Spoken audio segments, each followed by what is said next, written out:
یا کہ نام یا میں چیئرمین عباد صاحب آپ کا شکر گزار ہوں کہ آپ نے مجھے سال کے اندر دوسری دفعہ دعوت دی.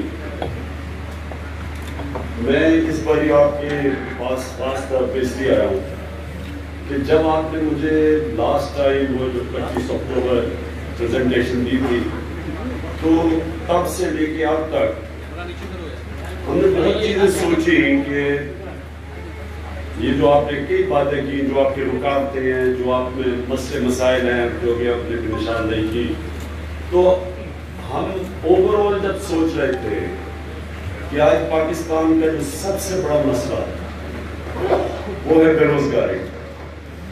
ہماری دنیا کے اندر سیکنڈ ینگسٹ پاپولیشن، یمن کے اندر سب سے ینگ پاپولیشن اور دوسرے نمبر پر پاکستان. ہماری آبادی جس ریٹ پہ بڑھ رہی ہے، اگر ہم نے نوجوانوں کے لیے نوکریاں نہ دی، یہی نوجوان اس ملک کی تباہی کا باعث بن سکتے ہیں. جب آپ ایک ینگ پاپولیشن میں نوجوان بے روزگار پھر رہے تو وہ کدھر جائیں گے؟ چاند ان میں سے باہر نوکریاں ڈھونڈنے چلے جائیں گے. تو جو باہر نہیں جا سکتے ان کو نوکریاں بھی نہیں ملیں گی تو وہ آخر میں جرم کی طرف جائیں گے، منشیات کی طرف جائیں گے. اور یہ بڑا ایک خطرناک ہے موڑ ہماری معاشرے میں. اب اگر آج ہم یہ سوچ رہے ہیں کہ پاکستان کے نوجوان کو ہمیں نوکریاں دینی ہیں اور یہی نوجوان آبادی کو اپنے فائدے پہ کنورٹ کرنا ہے، یہ آج ہمارے لیے خطرہ ہے. اسی کو فائدہ اگر اپنے آپ کو دینا ہے اس ینگ پاپولیشن سے، تو ایک اگر چیز کرنی ایک کہ ہم اس پر اشتہاروں میں ہوتی ہے، وہ مان ہی نہیں سکتے کہ زمین پہ 1 ارب درخت لگائیں.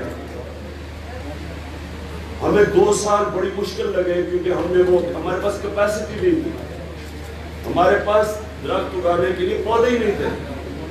تو وہ جو ہم ایک ایکسپیریمنٹ سے گزرے، ہم نے کوئی چائنا سے یا ترکی سے کوئی کمپنی نہیں ہائر کی، اپنی بیوروکریسی کے ساتھ مل کے ایک ایسا پروگرام کیا جو آج Bonn challenge, World Economic Forum, WWF international organisation acknowledge کرتی ہے کہ سب سے کامیاب انوائرمنٹل پروگرام پاکستان کی ملٹری سونامی. تو پہلے 2 سال مشکل تھا. اسی طرح یہ جو 50 لاکھ گھر کا ٹارگٹ سیٹ کیا ہے، یہ آسان نہیں ہے، جس میں کوئی شک نہیں کہ یہ بہت بڑا چیلنج ہے. لیکن میرے خیال میں اگر ہم اس کے قریب بھی پہنچ گئے تو ہم پاکستان کی یہ جو معاشی بحران ہے اس کو بھی ہم ختم کر دیں گے. ہم نوجوانوں کو روزگار بھی دیں گے، ہم غریب طبقے کو سستے گھر بھی دیں گے. ہم کم از کم 100 سے 200 ریلیٹڈ انڈسٹری ہے جو چل پڑے گی اس سے. ہاؤسنگ ایک ایسی چیز ہے جس کے لیے ڈیمانڈ کی ضرورت ہے. اگر ڈیمانڈ ہو ہاؤسنگ کی، اگر ہاؤسنگ کی ڈیمانڈ ہو، کیونکہ مثلا مغربی معاشرے میں ایسی ڈیمانڈ ہے ہی نہیں ہاؤسنگ. جو آج پاکستان میں آپ نے 1.25 کروڑ گھروں کی بات کی شارٹیج، یہ مغرب میں نہیں ہے ایسی ڈیمانڈ. خوش قسمتی سے ہمارے پاس ڈیمانڈ ہے. ہمارے پاس کیونکہ ڈیمانڈ ہے، ہم اگر یہ 50 لاکھ گھر کا 5 سال کا ٹارگٹ پہ چل پڑے، اس سے ہوگا کیا؟ اس سے پہلے تو ساری ریلیٹڈ انڈسٹری اس کا افیکٹ جائے گا، ساری باقی اکانومی کے اندر لوگوں کو روزگار ملنا شروع ہوگا. اس سے گورنمنٹ کو اپنی ورکنگ کرنی پڑے گی. اب ایک طرف ہے آپ کا پرائیویٹ سیکٹر،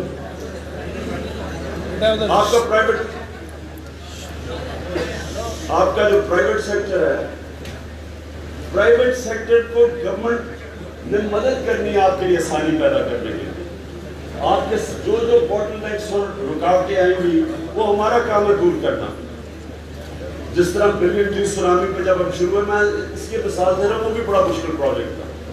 پرابلم ہمارے سامنے کیا آیا؟ Timber mafia. ٹمبر مافیا سامنے کھڑا ہو گیا کیونکہ وہی درخت کاٹ رہے تھے. گورنمنٹ میں بھی وہ تھے، فارسٹری ڈپارٹمنٹ میں بھی وہ تھے. پولیٹیشنز ان کو پروٹیکٹ کر رہے تھے. تو پہلے ہمیں ٹمبر مافیا سے مقابلہ کرنا پڑا, اور ٹمبر مافیا نے 10 فارسٹ گارڈز مارے جو ہمارے شہید ہوئے KPD کی فارسٹ ڈپارٹمنٹ کے.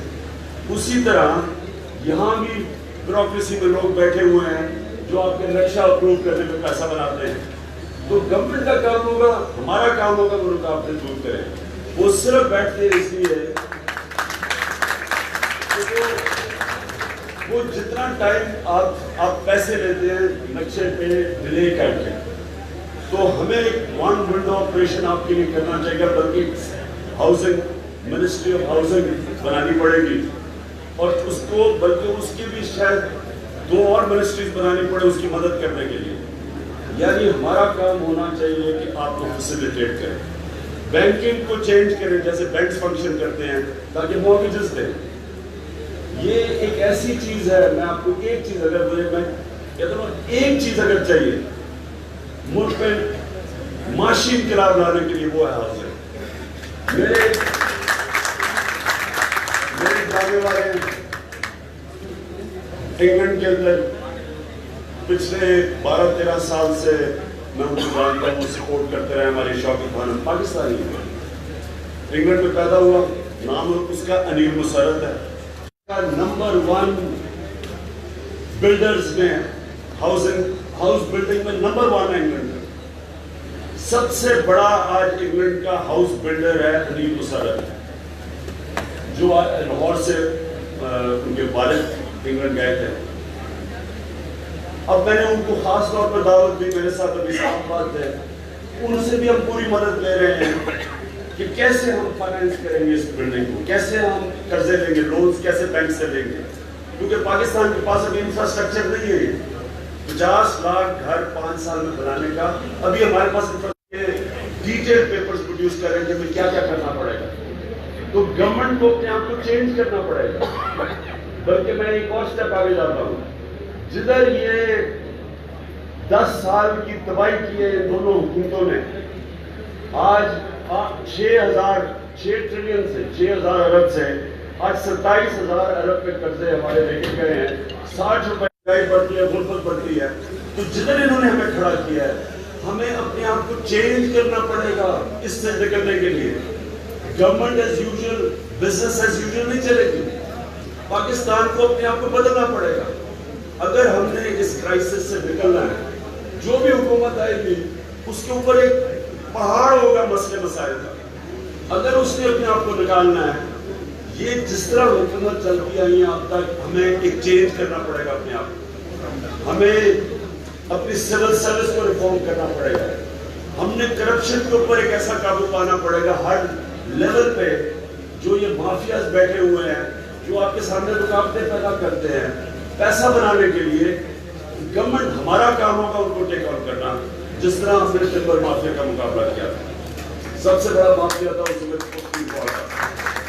اس کو چینج کر کے گورنمنٹ کو ایفیشینٹ کر کے,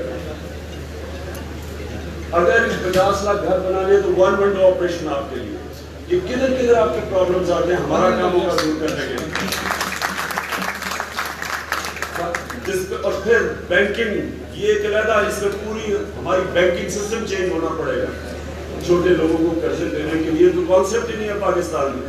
یہاں تو صرف بڑے آدمی کو قرضہ ملتا ہے, بیچارے غریب آدمی کو تو قرضہ ہی کوئی نہیں دیتا. اس کے لیے اسمال لونز کے لیے بینکنگ سسٹم کو ہمیں اڈیپٹ کروانا پڑے گا. اس سے ہوگا کیا, اس سے پہلے تو گورنمنٹ چینج ہو جائے گی, انویسٹر فرینڈلی ہو جائے گی, کاسٹ آف ڈوئنگ بزنس نیچے آ جائے گی, جس سے اور ایریاز میں انویسٹمنٹ آ جائے گی. جب ایک ایریا فنکشن کرنا شروع کرے گا, جب اکانومی چلنی شروع ہوگی تو اور انویسٹمنٹ آئے گی. یہ جو ہماری لو گروتھ ریٹ میں پھنسے ہوئے ہیں, بےروزگاروں کی فوج بنی ہوئی ہے, یہ چینج ہی ہوگی. اور یہ چینج 50 لاکھ گھر 5 سال میں, یہ چینج پاکستان میں انشاءاللہ لے کے آئے گا. آپ کو اس لیے مجھے تو آج پتا چلا کہ میں بھی آباد کا ممبر تھا. مجھے اتنا پتا کہ میرے والد صاحب پہلے تھے جنہوں نے شروع کیا تھا یہ ریل اسٹیٹ کے اندر وہ آئے تھے, اور انہوں نے کریسنٹ ہاؤسنگ اور ویسٹ پورٹ یہ شروع میں بہت پہلے شروع کیا تھا انہوں نے. لیکن میں یہ جو آگے پاکستان کی اس کا جو ڈیولپمنٹ جو ہم جیسے اب وزٹ کرتے ہیں، لوگ کہتے ہیں کہ عمران صاحب آپ کیا کریں گے، ملک تو یہ ایسے ایسے مسئلوں میں چھوڑ کے گئے. یہ خاص طور پہ جو اسحاق ڈار جو لندن میں ایک بستر پہ نظر آئے تھے کہ لگ رہا تھا کہ کسی وقت بھی اوپر جا سکتے ہیں، لیکن پھر پتہ چلا ٹھیک بھی ہو گئے ہیں. تو انہوں نے جو پاکستان سے کیا ہے وہ وہی کیا ہے جو ان کا حال جب وہ بستر میں لیٹے ہوئے تھے، پاکستانی اکانومی کا بھی وہی حال کر کے گئے. ہم نے انشاءاللہ اس کو نکالنے کے لیے تو ہمارے ساتھ میں زیگن رضوی صاحب کو نہیں بھول سکتا. ایک تو علی مسرت ہمیں ڈرا کر کے گئے، زیگن رضوی صاحب نے بڑی دیر سے ہمیں لگے ہوئے تھے کہ کیسے ہم برین اسٹارم کر رہے تھے کیسے نکالنا ہے پاکستان کے دلدل سے. اس میں انہوں نے بھی ہمیں آئیڈیاز دیے. تو یہ جو ہماری ہاؤسنگ پالیسی آپ کے سامنے ہے اور اس کو مسلسل اور بہتر کریں گے اور آپ کے ساتھ مل کے کیونکہ یہ کوئی گورنمنٹ نہیں کر سکتی، یہ صرف پرائیویٹ سیکٹر کر سکتا ہے. ہمیں یہ امید ہے کہ اس سے 50 لاکھ ہاؤسنگ میں اور لوگ آئیں گے ہاؤسنگ کے اندر، آپ کے پاس اور ممبرز بنیں گے اور کمپنیز بنیں گی. کیونکہ ابھی تک ہمارے پاس اتنے زیادہ لوگ نہیں ہیں جو کہ 50 لاکھ ہاؤسنگ کر سکتے ہیں. تو اس کے لیے اور کمپنیز بنیں گی، اس میں بزنسز اوپر آئیں گی. تو انشاءاللہ یہ ہمارا جو کارنر سٹون ہے ہماری اکانومی کی ریوائول کے لیے، انشاءاللہ وہ آپ کے ساتھ مل کے 50 لاکھ گھر پاکستان میں 5 سال میں بہت بہت شکریہ.